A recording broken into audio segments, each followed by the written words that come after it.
Yang namanya sholat tidak ada toleransi. Beda puasa. Beda zakat. Puasa ente sakit boleh nggak puasa? Boleh kalau sakitnya parah. Zakat kalau nggak sampai nisabnya boleh nggak ngeluarin zakat? Boleh. Tapi ketika ente sakit gigi, ente panas, boleh nggak ente nggak sholat?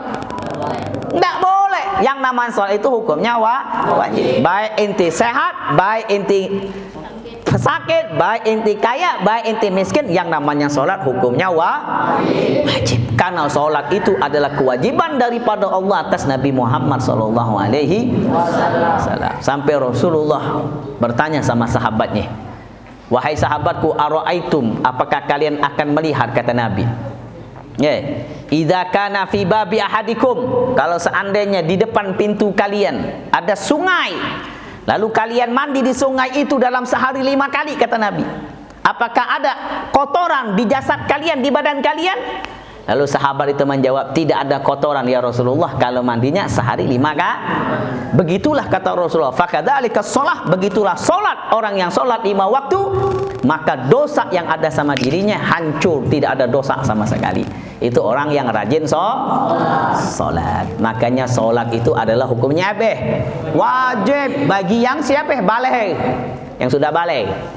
Baligh itu apa? Baligh itu kalau dia masanya sudah umurnya 15 tahun, atau dia di bawah 15 tahun tapi dia sudah mimpi keluar mani, atau dia haid, atau dia keluar darah, itu sudah wajib. Seandainya ente sudah baligh belum? Sudah baligh? Seandainya kalau ente belum baligh, itu malaikat belum nyatet dosanya. Tapi ketika ente sudah baligh, disitulah awal permulaan malaikat akan menulis daripada amal baik ente dan amal jahat dosa ente. Ketika kita sudah baligh, makanya sholat hukumnya wajib. 7 tahun perintahkan sholat, aneh. 10 tahun meninggalkan sholat, pukul, kata Nabi. Walaupun 10 tahun itu belum wajib sholat, tapi didikan Rasulullah. Ada nggak di dalam amal-amal yang lain, ibadah-ibadah yang lain, yang Rasulullah perintahkan kita semacam Rasul perintahkan kita sholat? Nggak ada, kecuali Kenapa? Karena sholat itu sangat kalau sholat anda baik, maka amal-amal yang lain itu akan ngikut baik. Makanya pertama kali akan ditanya di alam kubur, apa? Sholat kita. Makanya yang lebih terpenting itu apa? Bagaimana caranya sholat kita menjadi sholat yang baik? Pelajari rukun sholat, syarat sholat, apapun yang ada dalam kaitan sholat. Jangan anda sholat, hari-hari sholat, tapi tidak paham rukunnya, nggak paham syaratnya, nggak paham yang membatalkannya, nggak pernah belajar bagaimana ibadah kita diterima oleh Allah.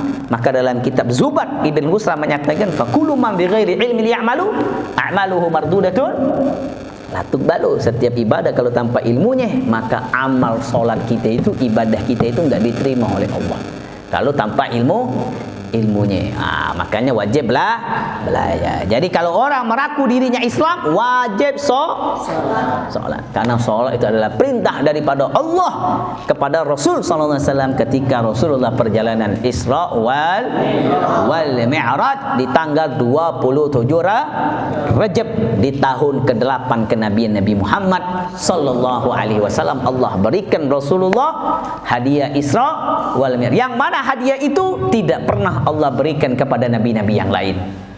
Tidak pernah Allah berikan kepada Nabi Adam, Nabi Musa, tapi ini dikhususkan oleh Allah Ta'ala. Hadiah itu Allah berikan kepada Nabi kita Sallallahu Alaihi Wasallam. Ini tanda bukti bahwasanya Nabi Muhammad adalah Nabi yang paling dicintai oleh Allah Subhanahu wa Ta'ala. Jadi Nabi yang paling dicintai oleh Allah siapa? Nabi kita, Nabi Muhammad SAW. Jadi beruntunglah kita jadi umatnya Nabi Muhammad SAW. Jadi kalau kita merasa umatnya Nabi Muhammad, pesan kata Rasulullah ketika Rasulullah masih hidup, bahkan ketika Rasulullah ingin wafat, Rasulullah pesan jangan tinggalin sholat. Jangan tinggalin ketika ente balik ke rumah nanti liburan, ente punya kakak, ente punya adik seandainya yang enggak sholat, nasihatin, suruh sholat. Karena kewajiban ente, karena ente sudah belajar dalam hukum syariat. Didik mereka. Makanya kata Imam Syafi'i menyatakan, kalau kita punya anak 4, cukup 1 orang menjadi ulama. Karena bisa mendorong 3-nya ke surganya Allah Ta'ala. Dan celaka kata Imam Syafi'i, bila mana kita punya anak 3, 2, 5, 10, tapi salah satu mereka tidak ada ulamanya, nggak ada belajar dalam hukum Islam. Nah, cukup 1. Tapi lebih bagus kalau semuanya. Kalau dia di Hadramut tuh, guru kami Al-Habib Muhammad Al-Idrus, Al-Habib Abdul Qadir Al-Idrus, Al-Habib Abdullah Al-Idrus, itu ayahnya bukan orang alim, ayahnya pekerja kayu. Pekerja kayu. Sampai guru besar Sultan Ulama di Tarim itu Habib Salim bin Abdullah Syatiri takjub, merasa hebat, merasa terharu melihat seorang ayah bukan ulama, bukan ustadz, hanya pekerja, tapi bisa menjadikan semua anaknya jadi ulama. Subhanallah, anaknya jadi ulama, semua anaknya doktor, profesor. Dalam bidang Islam syariat luar biasa. Yang satu dalam hukum usul fikih, yang satu dalam hukum ini, yang satu dalam hukum ini, semua anaknya jadi ulama. Kenapa bisa jadi ulama? Karena didikan orang tua. Maka dari itu, Rasulullah SAW mendidik kita, mengajarkan kita pentingnya kita sholat, dan jangan sekali-sekali kita meninggalkan sholat. Karena sholat itu adalah kewajiban dari Allah atas Nabi Muhammad, dan Rasulullah menyampaikan kepada umatnya. Dan hati-hati bila mana kita, keluarga kita, jangan sampai mereka meninggalkan sholat. Ku anfusakum wa ahlikum naro. Jaga dirimu dan anak-anakmu, keluargamu daripada amalan yang bisa menyebabkan mereka masuk ke neraka. Jadi rukun Islam yang kedua apa? Salat, iqamus salat, melaksanakan salat, mendirikan salat. Ingat salat 5 waktu. Salat 5 waktu, zuhur, asar, maghrib, isya, subuh. Itu dulu yang diwajibkan bagi kita untuk melaksanakannya. Itu yang kedua itu. Yang ketiga apa? Wa ita'uz zakat. Membayar zakat. Zakat itu adalah wajib. Jangan sampai kita menjadi semacam Qarun. Qarun itu di zaman Nabi Musa. Zaman Nabi Musa itu 2 musuh Nabi Musa, Fir'aun dan Qarun. Qarun itu dulu miskin, nggak punya harta dia. Sampai datang sama Nabi Musa pengen belajar cara bikin emas. Akhirnya bisalah bikin, sampai kaya. Rumahnya terbuat dari emas. Subhanallah. Wah. Tapi ketika zakat enggak mau keluarkan, akhirnya diazab oleh Allah Ta'ala, ditenggelamkan oleh Allah Ta'ala harta-hartanya. Bahkan ketika sudah tenggelam nih, Qarun mau ngambil hartanya, ditenggelamkan juga oleh Allah Ta'ala.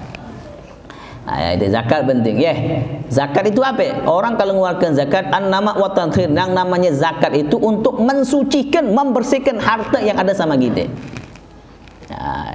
Zakat itu wajib. Kalau usaha dia setahun 1 miliar, wajib zakatnya 2,5%, 25 juta. Banyak nggak? Nggak banyak. 1 miliar 25 juta. Banyak nggak sisanya? Banyak. Tapi orang aja yang takut-takut untuk ngeluarin zakat. Kadang-kadang, Beb, kenapa Beb usaha saya ini nggak naik-naik, Beb? Turun Beb, nggak naik. Kenapa? Periksa zakat ente benar nggak? Kemungkinan zakat